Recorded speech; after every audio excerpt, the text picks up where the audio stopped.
the church actually asks us, are you going to love like this? So the 4 pillars can tell you a lot about if someone actually loves you. Hi, we're Jackie and Bobby Angel, and this is Ascension Presents. Today we're going to talk about how do you know if someone loves you? What is love? Baby, don't hurt me. You're such a dork.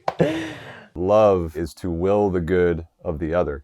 I want the best for this person. And Jesus, in fact, says, greater love has no man than this, that a man lay down his life for his friends. And that's John 15:13. Will I lay down my life for this other person? Will I get over myself to serve? And there are 4 pillars of love that on the wedding day, in our promises, the church actually asks us, are you going to love like this? The first pillar is freedom, because love cannot be forced. It cannot be coerced. And you have to ask that question of, does this person love me truly freely? Freedom also entails I am free from any disordered attachments. And that could be alcohol, that could be pornography, that could be anything that we're keeping in the dark that is in some ways limiting our ability to say yes freely. And we're all works in progress, so certainly there's mercy and compassion in the healing process. But we also can't feel trapped in the relationship.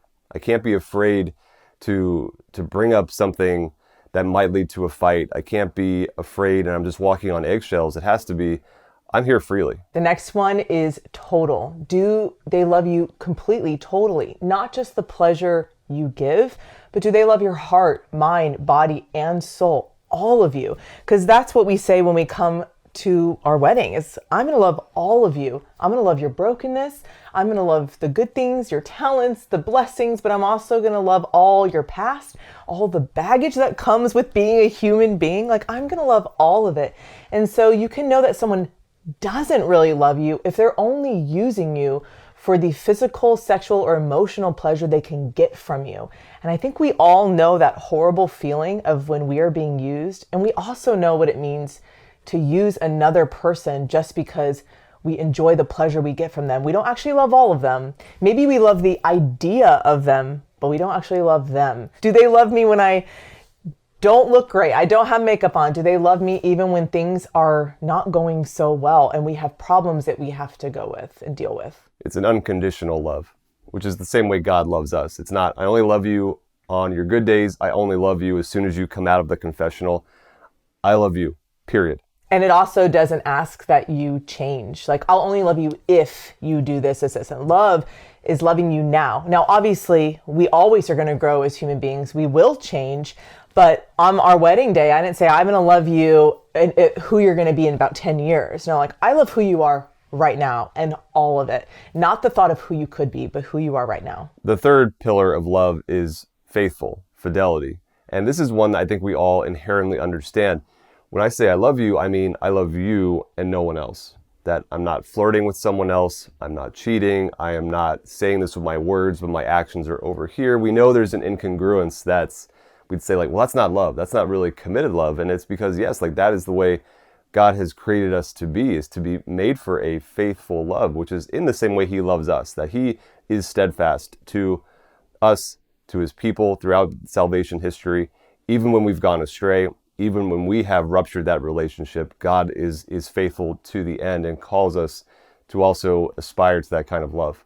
So in a dating relationship, how do you know someone loves you when it comes to faithfulness? Is they give a special care and attention towards you. They actually are giving you their time. They love you. There's an appreciation for this person. There's a faithfulness. And again, they're not just going to all these other places to get that love and affirmation, but you really see when someone loves you, you're like, wow, they actually want to spend time with me. They actually want to get to know me. There's a faithfulness even in those dating relationships that you can tell that somebody really wants to be with you. And it is sad when we see couples who are kind of just really justifying or rationalizing like, well, we're just together because it's been a long time. Yeah, we've spent so much time here, we might as well. It's like, no. We're made for more. Gosh, you guys, it's like, I'm like, if you've already wasted 5 years of your life on the wrong person, like, don't waste the next 50, 70 years of your life. When you realize that someone doesn't actually love you, don't waste your time. And the last one is fruitful. Is this relationship fruitful? Now, we've all seen, and maybe we've done it ourselves, relationships, and when they get together, it just immediately becomes just these two people and they separate from everybody else. And that relationship is not fruitful at all. In fact, the fruit doesn't go outward, everything sucks inward and it becomes very all-consuming. That is not fruitful. Fruitfulness means a spiritual, and obviously in marriage, a physical way. The church says, are you open to children? And so in a marriage, that will bear the fruit of children, God willing, and that's a gift. But also, if it doesn't bear fruit, we are all called to bear the spiritual fruits. What are the spiritual fruits? There are 12 of them listed in the Catechism of peace, joy, love, kindness, generosity, goodness. So a healthy relationship, even friendships, healthy romantic relationships will all bear the fruits of the Spirit. And they will not turn inwards and they will not detach themselves from everybody else, but they will actually bear fruit into every relationship around them. So does this relationship bear fruit? And I will also say, like, do we help each other become holier? Are we leading each other closer to heaven, closer to a more virtuous life, or are we leading each other closer to sin and closer to hell? So how do you know if someone loves you? Ask the question, are they leading me to heaven? Are they helping to become the person that God is calling me to be? And always measured against, is it free, total, faithful, and fruitful? Yeah. So go and do it. Go do it now. We hope this video helps. Please like, comment, subscribe. Let's support each other and pray for one another. And from all of us at Ascension, God bless. Don't settle for the dumpster. Y'all deserve real love. Don't settle for lust. Don't settle for to be used. Y'all deserve to be loved. Y'all deserve real love. That was great.